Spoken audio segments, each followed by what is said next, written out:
KKHT wants you to meet three of the classiest guys in real estate. I am Chris Kelso, the maestro of mortgage. I am Rob Cook, the godfather of real estate. And I'm Joe Orsack, the king of credit swing. And together, we're the Real Estate Rat Pack. Much like us, real estate right now is smoking hot. So whether it's buying, selling, or owning, you need to check out the Real Estate Rat Pack. They're here to take your calls and answer your questions live. Call now 1-800-808-5548. And now, the Real Estate Rat Pack!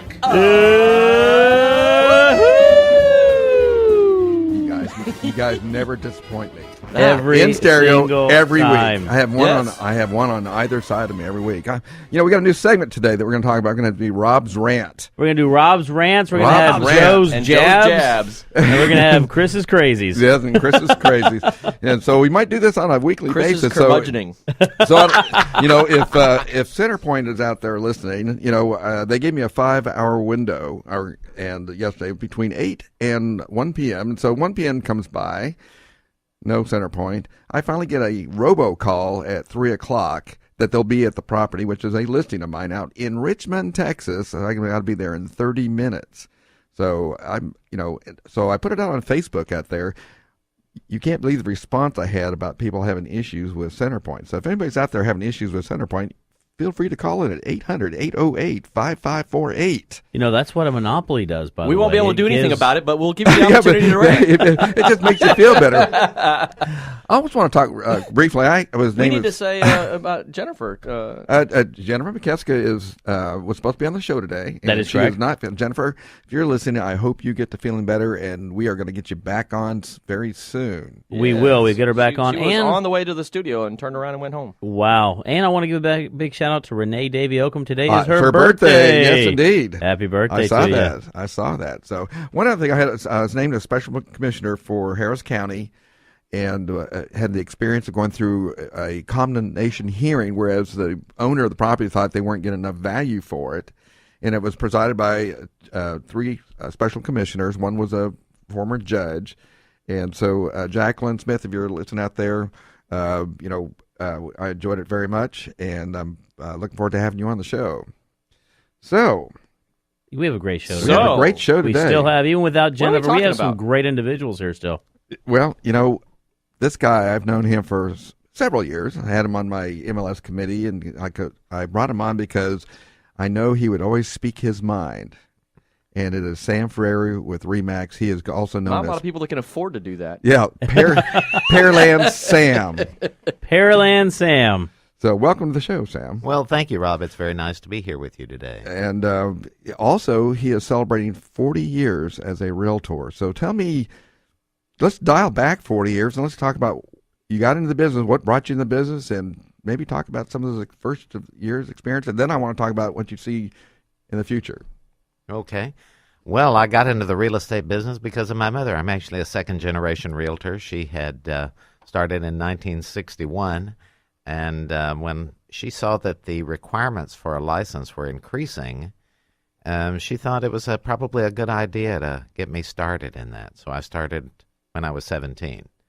Oh, and, wow. I was a junior in high school, got my real estate license, and in those days, you didn't have to take a single class. You applied, sent in your $20. They sent you a little book to study, and you took a test, and you became a realtor. I'm in. Wow. So are you grandfathered where you don't have to take MCE? Or No, I'm not, because then I got my broker's license when I was 18, a year later, and I had to take 90 classroom hours to get a broker's license. Well, to put that into perspective, it's now 900 hours to get a broker's license. 900 Plus, you have to have 4 years experience, and you actually have to have done some business. What's a couple zeros amongst friends? Yeah. So you've seen a lot of changes. Now, have your career always been out in the Pearland area, or? Well, no, actually, I started in southeast Houston over in the South Park area. And my mother, in those days, that was actually, if you think about it, prior to fair housing. And mother, when fair housing passed, mother went door to door to change the name of South Park Boulevard to Martin Luther King Boulevard. She went door to door getting signatures to sign a petition to change the name back in those days. So it's a very interesting background that I came from in those days, which was considered quite liberal at the time. Well, that was a time that was probably not long after he was assassinated, and people were wanting to honor him, and he was a great man. So kudos to your mom. Yeah, for being that. She was an interesting sort. Yes, well, you're kind of, the acorn does not fall far from the tree, because that's how we describe you. Well, that's right. As an interesting sort. Yes, and I warn you that, when my day is over, my daughter now is the designated broker at RE/MAX Top Realty. And just a fair warning. Okay. Acorn also doesn't fall far from the tree there, my huh? goodness. So she's got a your combination of the facilities, of the backgrounds of my mother and myself, and she didn't even really know my mother. Wow. Well, you've done a tremendous job down there. You've built up a lot of your business and practice. And I think everybody knows Pearland. Sam, if you're from Pearland, you know this guy. Yep. He's an icon now. So you're officially an icon. I'm officially an icon. So, okay, what does it look like? I have no idea. Your check will be arriving in the mail soon. The icon checks from the icon committee. So let's talk about. I know you've had some anecdotal things that have occurred over the years, and maybe you can share a couple of things that had happened that were very. You've been posting on Facebook 40 years, so maybe have an anecdotal thing about funny, interesting.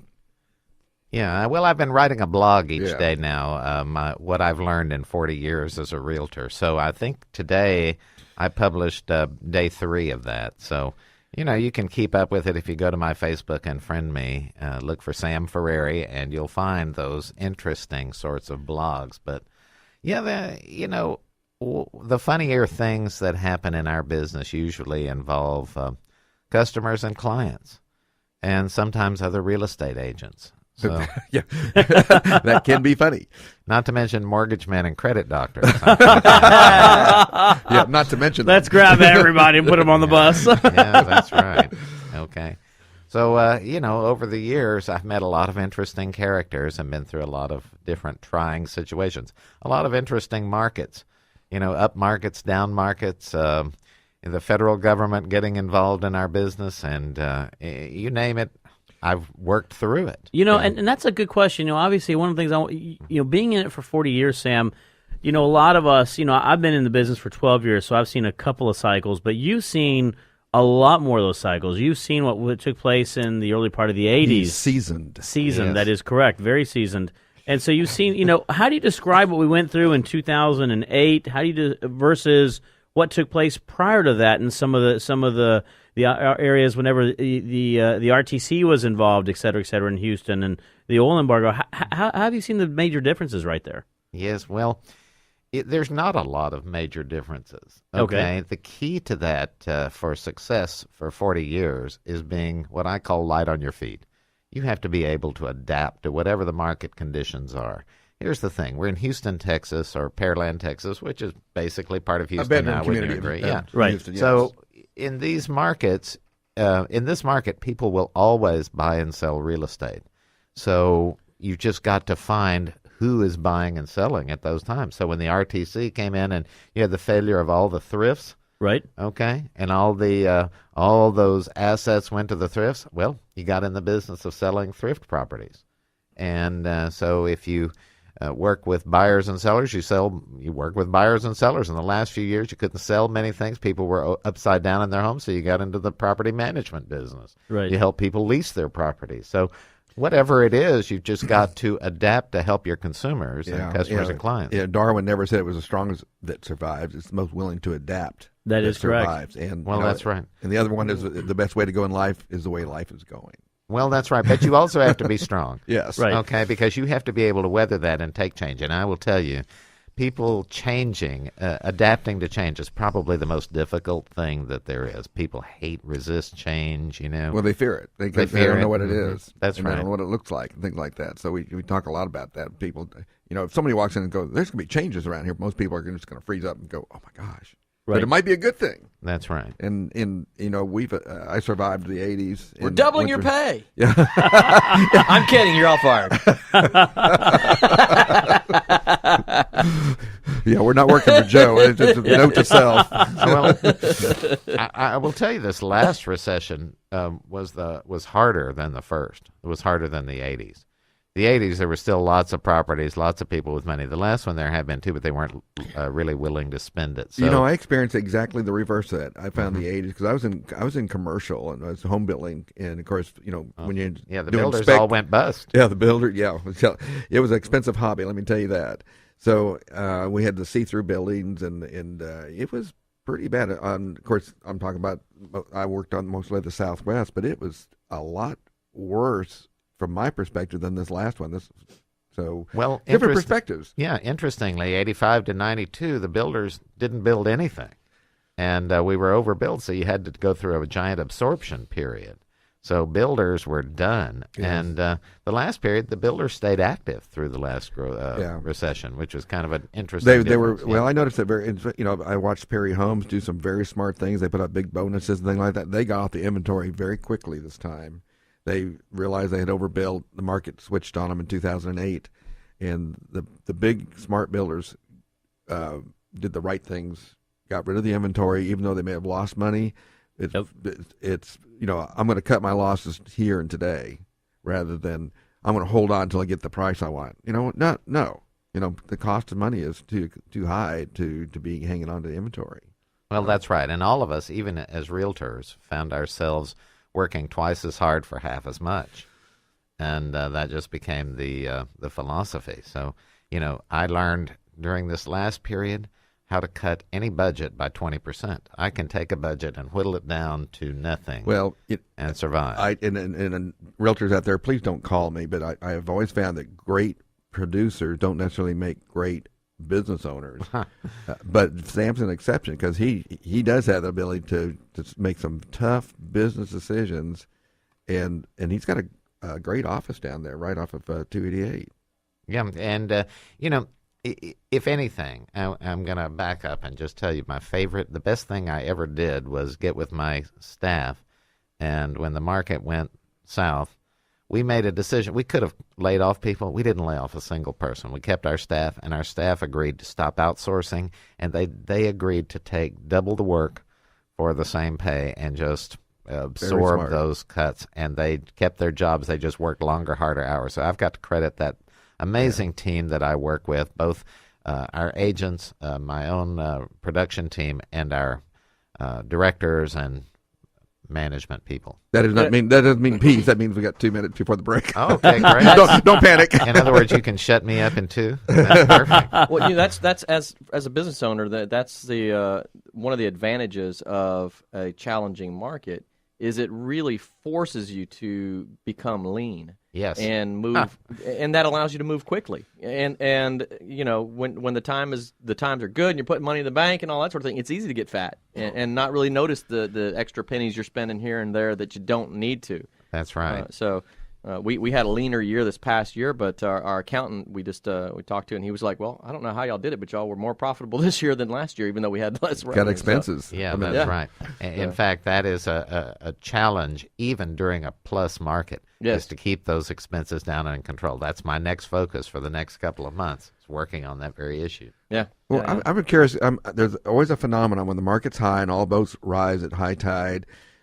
We get a lot of people are splintering off. They're top producers. They splinter off and say, "I want to do my own company." What do you think about that? That's an interesting phenomenon that's happening right now, and there's lots of those independent small companies, brokers working on their own.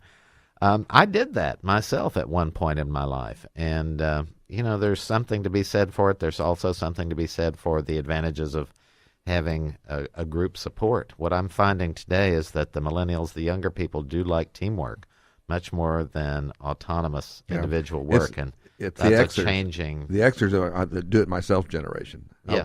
Show me how to do it, but I want to do it myself type of thing. Right. I think we're coming up against a break, Chris. We are coming up against a break as usual. For all those who want to call in and have any questions, you can reach us at 800-808-5548. We are live in the studio. We have Sam and Randall Martin, by the way. Actually, Sam Ferreri and Randall Ferreri and Randall They're not Martin, related. that is correct. Not related right there. So we do have availability to take any questions you want to out there, but we are coming up against a break right now, so stay tuned. We'll be right back. Got that string around my finger.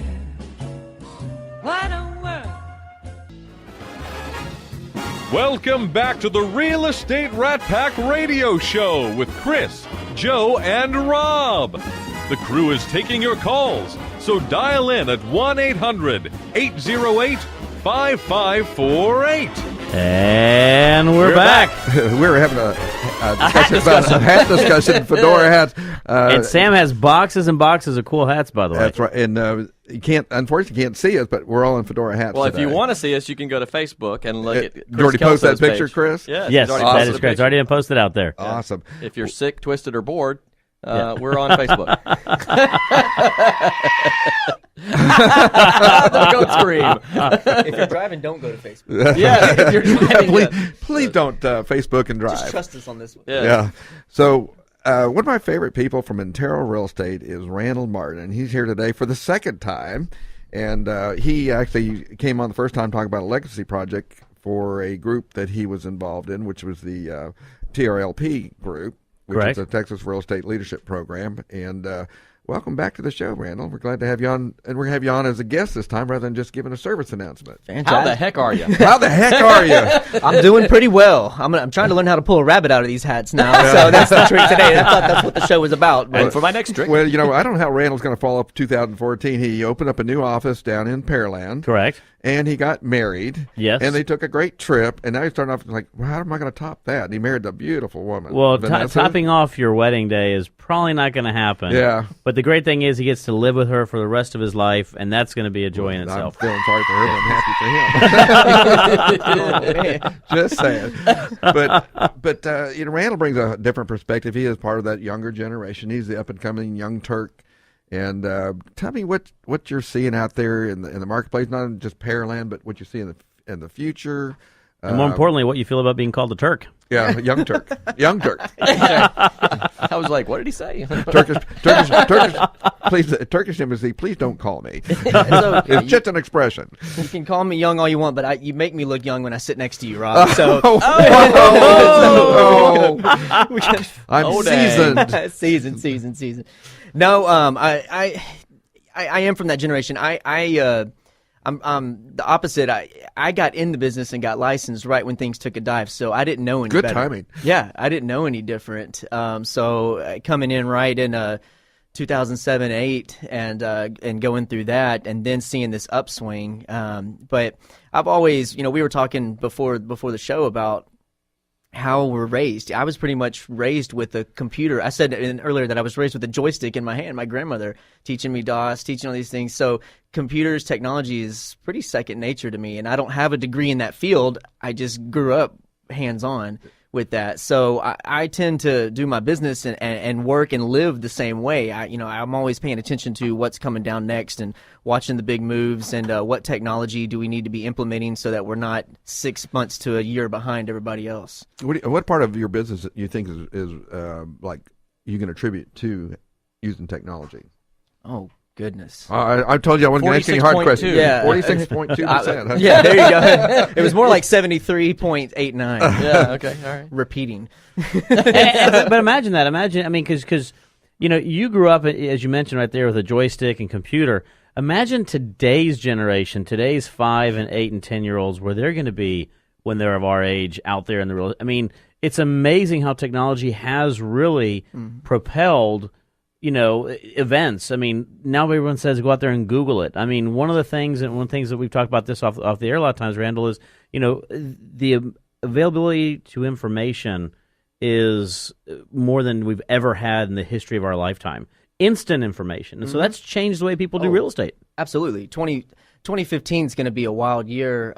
The consumer already is expecting those immediate results. Look at some of the news headlines we're seeing where Uber is trying to integrate with Trulia to be able to get people instantly, hey, if you're sitting somewhere and you don't have a ride, you can call an Uber cab and go visit a house. Potentially, there's big moves that are coming up this year, right. whether they pass, whether they're allowed. The fact is, these companies are talking about it. Change is coming, integration's coming. Take the Uber concept and apply it to real estate. What if somebody could go on and they want to see a house, and a real estate agent who may belong to a network, they have 10 seconds to respond, or they go to the next agent, because that's how Uber works. Right. The driver has 10 seconds to respond, otherwise it goes on to the next driver.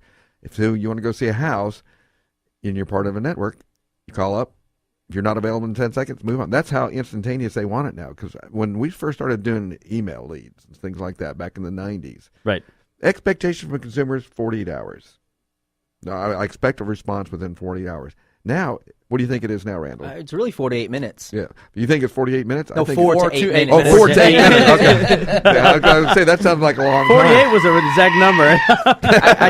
I tell you, I've studied a lot of information on this. It's exactly 48 minutes. that's 48.73 repeating, and it's not. Yeah, well, I wasn't going to get that specific, but, you know. So you have a real different consumer. And you know what? Even it has bled over to my generation because I have expectations now of having things pretty instantaneous as well, because we kind of rethought things. We're not as patient. If you get a long email right now that's probably 2 pages long, how far in that email do you get before you said, I'm not reading this? No, you start and come back to it later. Yeah, maybe. Right. And you never get back to it, right? If it was important. So it's one of those things we want everything instantaneously. And bullet pointed. And bullet points work. I mean, the other thing, too, is, and this isn't anything new, but everybody's living with this. They're ditching their computers a lot of times. This. For all those listeners out there, by the this way, is a cell phone. This is a pretty scratched up iPhone 5. But can we invoice Apple? Then? Yes. I think so. Shoot an invoice out to Apple. But people, Cash they're register living sound. in. We're living in a mobile world, and if you haven't adapted to that by now, for one, I don't know if you're still in business, but I don't know how you can grow if you don't adapt to the consumer's needs in that sense. Well, on our, I'm following where every lead comes from in our company. I'm the marketing director for the company, and what I have seen for the first time this year, our mobile traffic and our web traffic, our leads that are coming from our web page versus the leads that are coming from our web page on the mobile we track are almost dead even now. So whereas where our predominance of it used to be like 80% of our traffic, 80% of our leads on our website just came from a computer, people browsing. It's about to be surpassed for us. And I fully expect that when we're about to launch a new webpage, when we launch our mobile-ready page, it's going to be a lot more geared to the mobile. It'll actually. Well, and pass a lot it of up. that's because individuals when they're out there and out. I mean, I get it all the time. They're calling me in front of a house. Yeah. By the way, I got your name in front of this house for a rider I saw or whatever. I mean, it's that type of instant information. Yep. I mean, and it's to the point, even if you don't answer the phone right then and there, then they'll call somebody else right then and there. I don't know, like from you guys on the realtor side, if this is something y'all are thinking about. But I know Google is really going to start heavily penalizing pages that aren't mobile adaptive or mobile ready pages. The pages that automatically scale if you change the size and all the size of them and all that sort of thing, so that they're geared to the mobile phone, and that where you have the contact information, telephone numbers, email, all is mobile accessible. So that you just push it and it automatically does that action. If you don't, Google is going to start in 2015 heavily penalizing the rating of the page. Send an invoice to Google too. Yes, Okay. Absolutely. I think we have a caller. We do have a caller right now. We actually have Dwayne who is calling us right now. Dwayne, how you doing? I'm all right, and yourself? Doing very well, thank you. Appreciate you calling the show today. Hey, thanks for taking calls. No problem. You have a question for us? Yeah, I did. I have more of a finance background and a little bit of accountancy under my belt, and particularly I want to transition into accountancy in the real estate industry. My question was, do most real estate offices and firms outsource their bookkeeping, or do they actually have a little bit to cover for direct hire bookkeeping? Good question. We have two individuals here that can probably answer that. Sam, I know you weren't able to hear this, so I'll repeat this to you in a second. But Randall, I know you were able to. Why don't you start off with yourself as far as the question is we have a gentleman who wants Yes. to. He's in accounting and he wants to transition to accounting specifically in the real estate industry, and he wants to know if the typical real estate firm or brokerage has outsourced that, or they have in the budget for internally doing it. I can speak for us. We are doing it internally. We're able to manage it all within our own office system. So I mean, it's not something that we are necessarily outsourcing. Yep. How about you, Sam? As far as what's going on over there? Well, it's interesting you ask that because we have just added a new facility behind our 8,000 square foot building that is called toprealtyuniversity.com. And within the next 30 days, it will be open and operational. We have a complete training facility for everyone from beginner agents who are just getting their licenses all the way up to some of the most experienced agents in the industry, like myself or some of our other large extreme producing teams. So we are just about to launch that, and it is going to be a dynamic addition to the real estate industry, probably a game changer. I can imagine, and that right there also, allow individuals such as Dwayne, who's looking at getting in there, understanding maybe a little bit more about how to work with those teams, how to work, because I would imagine, Dwayne, every company is a bit different. Some companies who are large enough, doing it, technology also has a lot to do with it. There's a lot of systems that now integrate a lot of their accounting and management side on the back side of things. And you have other ones who operate, on a day-to-day basis who want to have somebody internally. So Yeah, my favorite answer is it depends. It depends. It depends. That is correct. It always depends out there, Dwayne. All right, not a problem. I appreciate your time, guys. Likewise, bud. Appreciate you calling in. Well, as always, we are happy to answer questions. 800-808-5548. If you have a question about real estate, there's a great set of folks here today got that a will be able good to answer brain those trust calls. here in the room today. Yes. Absolutely. So, and of course, we were talking about technology and how it's, not improved. I mean, it's here. You grew up with it, and it changes, daily. I mean, the information is doubling every, 2 years now? Now it's probably going to double every 1 year. The consumer's looking to be impressed, and I think that's what 2015 is going to bring to the table. Their information's there; they can access it themselves, but they still want that wow factor. And so the challenge I believe in the real estate industry is being able to not try to hold something back from the consumer, but be able to take what we have, integrate, and provide an experience to where they're leaving literally jumping up and down, saying, "Wow, I'm so glad I didn't do this on my own." Well, I always say one thing. I said, you know what? You can get the information, you can't get the experience. And right. We the one thing about this show, and really a common thread, is hire a professional. Always hire I would a professional. totally agree. And we do that talk about that every week. And to follow up what Randall was saying right here also, I agree. I think technology is great. I think it's incredible to get it out there. However, technology without the human touch in the real estate profession means nothing, though, because there's a lot of other. That's what I always reiterate to everybody. There's a lot of other aspects in regards to looking at the home, looking at what you're seeing in the home, not just the aesthetics, but know what to look for, the negotiation of the contract, finding the correct partners, such as mortgage and credit, et cetera, et cetera. All those aspects are the human element to it. So it's important to find, and that's what we have in this room today, individuals who can represent the human element that is going in conjunction with the technological aspect of things. So we're going to continue that line of reasoning and, more importantly, speak. But guess what? We're coming up against the break right now. Got to pay for the show. Got to pay for it. So stay tuned. We'll be right back. An old immovable object like me. Welcome back to the Real Estate Rat Pack Radio Show with Chris, Joe, and Rob. The crew is taking your calls, so dial in at 1-800-808-5548. And we're back. Sometimes these conversations in the break are should be prime time stuff. Exactly. We start getting these conversations. But what we were talking about technology. Exactly. We were talking about technology. We're talking about the human aspect that information. What we're talking about really start off is information is available out there. I mean, we talk about technology and Google and Zillow and Trillia and all these. From a real estate perspective or from just your life, everything is available out there. And as Joe was saying, you can literally find out how to change out your alternator or how to upgrade your air conditioning system, or in your case, Rob, you can actually look and see what a heart surgery looks like. But what are you really? I don't know what that means. Yeah, exactly. But what are you really having willing to do? Do the following. Yeah, exactly. but what are you really? What are you really willing to do? And what aspect of that information is both good and bad? I mean, I can tell you, when my daughter was born and she had to go through what she went through on her heart surgeries, I looked up a lot of information on Google. It scared the crap out of me. And then when I went with exactly, and then when I and then when I went to the doctor and spoke with my doctor and got the human aspect of it, I was really able to understand then and calm my nerves as to what information was out there versus truly what was going to happen. So those are some same things that end up happening out there. I mean, a lot of times in the real estate transaction, what people hear and read are a lot different than what can actually happen. Yeah. Well, before the show today, Randall and I were kind of talking about some of the things that are going to be happening this year that are going to be really big things. The Trulia and Zillow, merging. Right. Actually, Zillow's buying Trulia, but we have to wait for FTC approval.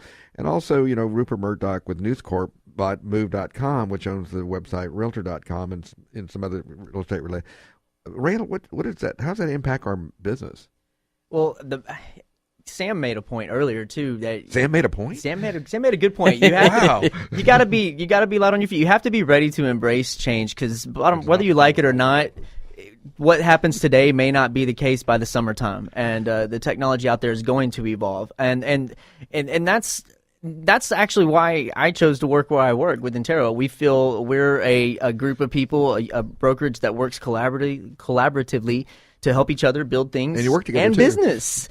And and when other things are coming down the pipe, you can have a company that looks at it, thinks about it, decides whether they want to implement it, test it with a couple people and do it, or you can embrace it, roll with it, and see if it works. If it doesn't work, guess what? It's like the weather in Texas. It's going to change every 15 minutes. Exactly. And in Terra, if you do walk in there, I am always like twice as old as everybody in there. It's a young group, very, very tight knit group, and you've built a culture over there. And I think that's important as well. Going into this year and the upcoming years is people can work anywhere they want. And if you have a real estate license, we all do the same thing in terms of we write contracts, we help buyers, we help sellers, we train this and that. But it's important for companies these days to build a culture that people want to come to work. They feel proud. People who work for companies in Silicon Valley, they're proud of that. They've got everything going, and our company was founded in the Silicon Valley, and we try to carry that culture over, which I think is so important. I remember an anecdotal thing that somebody had told people at Microsoft. He was trying to promote a winery of all things, and he's put out something they could download to put on a T-shirt, which was "Change or Die." And of course, on the bottom of that, he had www, whatever the wine company was, and it went viral. And that was their mantra is change or die, and that's right. That's what we're faced with right now. If you don't embrace it, you might be able to do a little bit of business here and there, but you know what? You're gonna be left in the dust. That's funny. There's a poster on my wall that says, complaining is not a strategy on the wall. And how true is that? You can sit around and complain. I don't like this new app that came out that lets people call up a cab and get over to a house. But guess what? Learn how to use it. Learn how to work around it if you don't like it. And Sam actually talked about that earlier about, embracing it. We talked a lot about, Apple versus PC this morning and things like that. So, if you'd get a microphone over to Sam, we'd talk about, you got that new training center. I think that is, I'm a very learning-based person myself, so I think that is a marvelous thing to do, and that will, of course, attract agents to come to your company to be able to make sure they get all that right training. Tell me a little bit about that. Well, that's right, because most people don't think of a RE/MAX office as being a learning-based or a training-based facility. No, they don't. But, in fact, we are the opposite of that. We are completely learning-based. That's part of our mission, is to empower agents to learn and do the best that they can possibly do. So as we think about our mission, we added the TopRealtyUniversity.com Professional Development Center as a way for agents to work together every day toward their professional development. What happened was I was beginning to see that new agents were getting their license, joining the company, they were all excited, and then didn't do anything. And so getting agents to cross the line from thinking about things to doing things is really the key to success. The majority of agents fail in our industry because of their inability to create and generate and sustain themselves and generate business for themselves. So we decided it was our job to help them do just that. So now our new designated broker is 28 years old, and our director of staffing and I understand there's some relationship with that new broker. Yeah, she is my daughter, and our director of staffing and expansion is Timothy, and he's really only 25. So we're adding a much younger base to the old guys like me and some of our older extreme producers, because you have to have that continual flow, and the old learn from the new and the new learn from the old. But I'll tell you, I learn much more from these young folk than they do from me. That's why I like to hang out with them. Yeah. Exactly. I learned a lot. I learned a lot from hanging out, and and of course they're kind enough to let me hang with them. And I do. That's exactly what I want to. Well, it's not really that you hang; it's you just you don't ever leave. Yeah, well, I just sit. I just sit in the corner and drool. You sit in the corner, right? Well, thankfully, young people like to be around us old guys. So, it's not such a bad thing. I'm not sure if they just feel sorry for us or something like that. I've got to have somebody to try to give the bill to. Yeah, Pretty much that's it. Now you're part of you're part of a team that you have of your own that is a very high producing team. How many teams are in your office? I believe that about 30% of our office is team leaders and team members. So it's a pretty high number. I think we have 126 agents currently, and expecting to go much larger than that this year with the Professional Development Center. But the teams, I built the first team in Pearland many, many years ago, and it was just by need. I needed someone to sit and print postcards for me. And that was how my first team member got started. So interestingly, every time I hear discussions about teams and someone tries to identify the 7 team models, let me tell you this, that there are no 2 teams alike. Every team is structured completely differently. And I created a program called Master Team Leader. It's a designation program, and it's about a 2-year curriculum that helps you identify and build a team the correct way before you start adding members. I'm always intrigued by some of our competitors who say, well, come join us and build a team. And so next thing you know, they've got a team name and they haven't sold one house. So now they're going to build a team. They haven't done anything yet. Well, we're going to teach you how to do that the right way. Start it correctly, build it properly so that it becomes extremely productive over time. Yeah, and team, like you said, there's so many different models of teams. Of course, right. My thought was you did it the exact right way. The first thing you need is some sort of administrative assistant, so you can go out and be the rainmaker, and they're doing the stuff that is not, doesn't make the cash register ring. That's right, and we break those down into dollar productive activities versus non-dollar productive activities, Support. but still vital activities. Yeah. So we the first thing to do is sub out the vital activities that are not producing the money, and you focus on the things that you do. And best. a lot of people I know, the first thing they do is they go out and get a buyer's agent. Mm-hmm. So you get a buyer's agent, you're doing production, all of a sudden the admin is like, well, who's going to do that? Yeah, and then the buyer agent and the main agent start fighting over the leads, and they want to, the main agent won't give up the best leads. They hold on to those, and those teams don't survive, do they? No, they don't. They don't. That's right. Now, do you think team is going to be like the future of all real estate, or do you think it's going to be just maybe, like you say, 30% of the business? Oh, I think that probably. What I'm saying is that people like to work on teams, but then they like to leave teams too. There are, if I look at this room full of people that we're here with now, could all the type A personalities go on this side and all the control freaks go over here? Well, you're all sitting still because that's typically the thing. So getting team members that work correctly inside the team becomes part of the challenge. So there's always going to be both. Yeah. In our industry. You get somebody with a high D, they're going to be like, you know what, I'm going to be the lead dog of this, Get 2 people on a team like that, it's like, no. That's right. So as a broker owner, you have to be able to provide the support for both types, as well as the team members. So you've got to provide training and support it, and that's why we have 2 full-time training directors, one in technology, one in the basics of real estate to help you grow, that provide one-on-one coaching and counseling for anyone at any level. Well, I applaud you for recognizing that need, because that is exactly, I see the same agents getting out and they'll get to a company that has no support, no training, and of course that's why I wrote a contracts class is right for MCE, is because I'm seeing so much bad. They don't have any training, and that's scary because this is a profession where you can get in a lot of trouble quickly. Well, that's right, and you know what, we don't actually teach a contracts class per se. We set I'll be happy to come do it for you. Oh yeah, well no. What we do is we take our agents and we hook them up with a person who knows how to fill out contracts, and they help them through those first ones and learn by doing. So it's a sort mentoring of a one-on-one. system, yeah, mentoring. Yeah, because I've sat here and I've taught contracts classes. I taught in the community colleges for years, and you can come out from the best contract class there is and can't fill out a form. You can't open zip forms. That's another whole thing. That's a whole new thing. We can invoice zip forms, right? That's zip logics. We are a money-making machine. Yeah. We only get As soon as they start paying those invoices. But as soon as they start paying it, we're going to be in tall cotton, as they say. Well, what's your take on that, Randall? Do you have teams over there in the Intero office, or?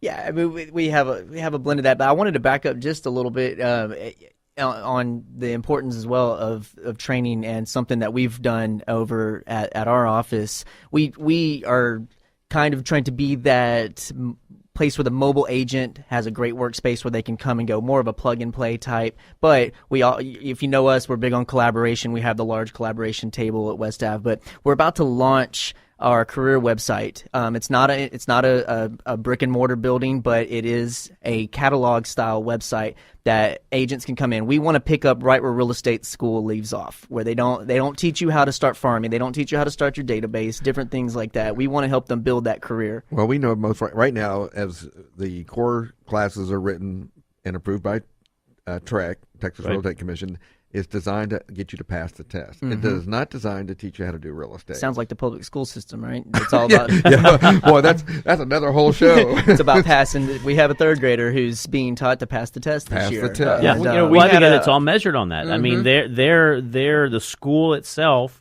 is measured on how many percentage of children are passing and at what grades, et cetera, et cetera. So it's not really learning anymore. It's just, how well can I teach you to memorize these certain facts that you have to know for this particular test? But then the real world is completely different, because you don't have that static amount of things. There's an old saying there: what gets measured gets increased. And if the state is measuring on the number of kids that pass a test, that's exactly what we're going to get. We're going to get more of them doing that. It doesn't mean they're going to be successful. But you know what we're going to get next? We're going to get a break. I wanted to say, when we come back, a discussion we had online that was really a good discussion, and y'all both have kind of touched on it, is the value of building a brand.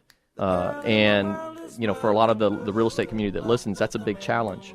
Maybe you guys can touch on that when you come back. The stars agree. A planet might be born. Maybe. Welcome back to the Real Estate Rat Pack Radio Show with Chris, Joe, and Rob. The crew is taking your calls, so dial in at 1-800-808-5548. And we're back. Last night, of course, it was our cigar night. Joe was out there. We ended up with Bobby Bryant came in, and Anthony Ford, a fellow realtors, and we got into a discussion about branding. Right. And so I think Joe wanted to throw it out there to both of you, Randall and Sam, what about branding? What does it mean in the marketplace? How do you brand? What does brand look like for you? Well, I think you can take brand and put it hand in hand with recognition. What does the consumer think when they see your brand? Your brand could be your company brand. It could be Remax, Intero, any of the brands out there. Or it could also be Randall Martin. Sam Ferreri is a brand. Your name becomes your brand in this business, whether it's your company or whatnot. But I think that the agents want to feel that they're backed by a solid, that they want to feel that their company stands for something and stands on values. So I think it is important to affiliate with a brand that you believe in. Yeah, I think there's a value proposition or a perception of a value proposition for going with that brand, because people still buy Mercedes and Porsches and things like that because there's a perceived brand value in that. It's prestigious. It's finely tuned machinery. People make it their goal to purchase. It's some people like us put it on their business plan for 2014. Well, you might want to do it for 2015. Well, that's too. Anyway, because first time I actually showed one of your properties probably 15 years ago, maybe 20 years ago, Sam, and it was Pearland Sam, and you had your picture on the sign, and so he had a great branding. I could picture him everywhere I went. Right, with the Pearland Sam. With the Pearland Sam. So, I mean, you did a great job with branding out there. Yes, well, and what Randall was saying is absolutely true, but except that you need two brands. You do need a company brand, and you need your own personal brand. There's no doubt about it. Both will help you. If you're an individual agent working on let's say you're one of these who branches off and goes on your own, Yes, I've been reading a lot of interesting data about that it's all about your ability to give the consumer what they want and all those things. And that is a very important concept. However, the branding creates an attraction that will add business to your database that you wouldn't get otherwise. Open a door that you may not have had open for you. You know, when you go on an appointment to meet with somebody, half the deal is your company and the other half is you. So you better have those two working together. An author, Seth Godin, wrote a book called Small is the New Big. And he talks about that most branding is a dialogue. Most agents, they want to tell their consumers what they want to tell them, not necessarily what the consumer wants to hear. So they talk about that branding from a lot of standpoint, from a static standpoint, is a monologue, and it really should be a dialogue. You have to engage consumers. It's something that, and this is with both of you guys to speak on. It's when you have an individual, as you just mentioned, Sam, an individual who goes out there on their own. It's easy for them to have the idea that they are the brand, right? That's not true. They represent the brand, which is their idea of how they want to create a value to the market. And the proof of this is at the first person you hire, if you hired a minimum wage person to answer the phone while you were out, they are part of your brand. They represent your brand, and they aren't you. So how do you convey to them what it is that you are about, that you want the community to perceive of who you are as a brand? That's what we call a DOFI, which is the Department of First Impressions. That's right. Absolutely. Absolutely. Well, they're the first. You see. Yeah, You have a team. So yes, you have to have clearly defined mission, vision, values, and beliefs that are instilled among your team members, your staff, everybody that works with you, as well as everything you do is related to your mission, vision, values, and beliefs that you do with the consumer, so that your consumers start to buy into your own mission, vision, values, and belief system.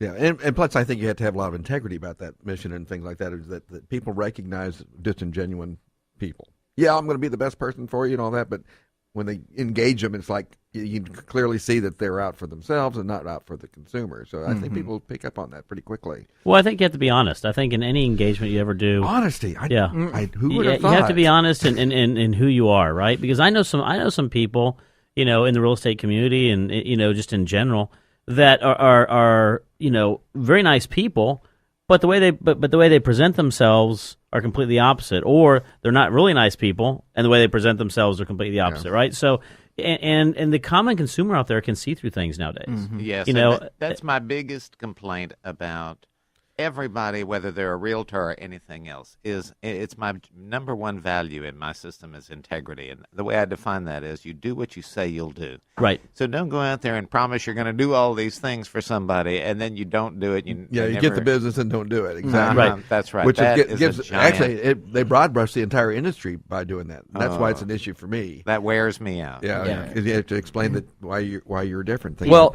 one of the kind of the points I was getting at with the brand, once you get beyond yourself and you have to hire somebody else, these are the things that we're talking about, that y'all just are touching on here, is the inconsistency between what the brand is saying and what the employee or the individuals inside the company are delivering.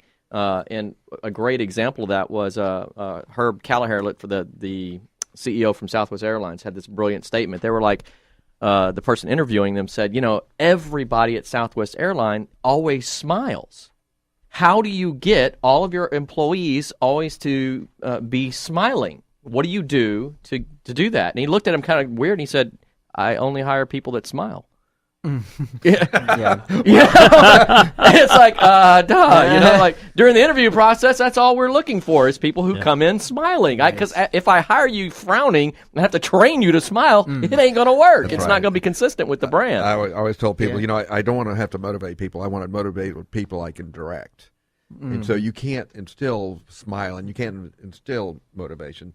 You get people who are that, and then you can mold them and evolve them into a great professional. It's pretty simple. So when you hire people with, Intero, when you bring an agent in with Intero, Intero has to know who Intero is in order to communicate that to the realtor so that realtor is consistent with the brand. Well, we want to make sure that it preserves the culture of the office. I mean, we've built a culture, and I believe it's important to if you want your company to go a certain way, you want your brand to be a certain way, it starts at the top and trickles down. Our CEO in California, Tom Tognoli, he goes on and on. Every blog he writes, he talks about the F5, and that's your faith, family, friends, fitness, and finance. If you're taking care of your F5, I did well with 4 of those. That was that fitness thing that threw me off. But you know what? If you take care of your F5, you're complete. If you're not happy with yourself, if you're not whole, you're not going to do your company any justice. How can you work if you're not at your top? How can you be at your peak performance? I love see, that. that's why, so your that's F5 why again Rob's is not what? with Intero. It is F5. Faith, family, Wow, you friends, gotta pay for that one. fitness, and finance. Finance. That's awesome, by the way, because you're absolutely right. I mean, if you look at some of those things, in life in general, by the way, finance is one of the biggest factors of making or breaking business, people, relationships, etc. Who you associate with from your friend's perspective is because that is your influencing factor. That's your influencing sphere. Your faith. You talk about ethics that Sam was saying right there. That's where it comes from. If you're strong in your faith and your belief system, that trickles down. That has that trickle down effect. So I like that.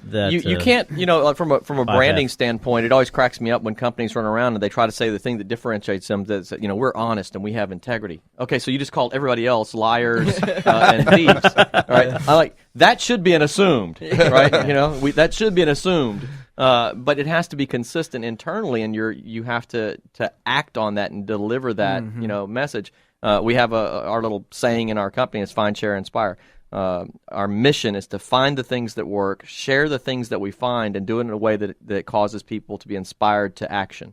And so everything in our company, we want to be better at what we do, so we're constantly looking for finding things that work on helping people improve their credit. And when we find those things, we share them with our customers, and we try to do it in a way that inspires them to act on it. That's our mission, period. All the time, everything we're doing, that's what we're about. Inspire. And so it's on the back of my business card, and it's little subtle places. It's everywhere. Nice. And so that's our brand, and we hire people, and that's in the message when we're talking to them. This is what we're about. We do it in the community. We volunteer. Why? Because volunteering works. We find that it accomplishes the following, that kind of stuff. So that's how we communicate our brand. And I think there's definitely companies that in the real estate world that do a good job of communicating their brand and what their brand is about to their other to realtors that join them. And there's brands that I think don't do as well. Before we run out of time, because we're going to run out of time pretty soon. We are. That is correct. One of the things we talked about this morning, Randall and Sam, is that what do you see for 2015? You can talk about the Pearland area. You can just talk about the Houston area overall. What do you feel about that? We got a new year. A new year. I mean, I know everybody's got their eyes on what's going to happen in the oil with the oil industry and whatnot. But aside from that, it's a year to just really come out and blow the socks off the consumer. Pearland's going to grow. Houston's still growing every year. Yes. So let's start a stock business. Yeah. But I mean, the city's going to continue to expand. There's lots of things coming. 288 is going to start expanding. I mean, the communities are coming in. Manville's going to take off. We positioned our office down there for a reason. And I see growth, but it's the year of wowing the consumer. Speaking of that, we're down to the last minute. Right. We want to know how people are going to reach you. Yeah. How can we reach you? You can reach me at 281-924-3990 or Randall at interohouston.com. That's INTERO. Sam, your thoughts real quickly. Well, my thoughts are that it's going to be a pretty nice growth year for the real estate market. We're going to see some cool things happening, and the 288, there's going to be a toll road built down the middle of it coming. That's pretty soon. It's going to start right in front of my building with the connection of 288 to the Beltway. That's awesome. going to be just awesome. Well, when they're parked and they're stuck in traffic, you go by there. Hey, you want to buy a house? Yeah, that's right. That's well, we've got a giant billboard to attract that, so we're going to have to add more parking right now. That's what we're looking at in this year. Well, how can we reach you, Sam? You can find me online at toprealtyuniversity.com or samf@remax.net. Time flies when you're having fun. Today's quote is no different. It's from Winston Churchill. It says, "Success is the ability to go from one failure to another with no loss of enthusiasm." That's always Well, really he good. experienced that, didn't he? Very, very appropriate, by the way, because in real estate sometimes we do have some ups, we do have some downs, but at the end of the day, if you stay enthusiastic about it, you can be extremely successful. As we always say, time flies when you're having fun. We are done with this segment and this show today. Till next time, we are out.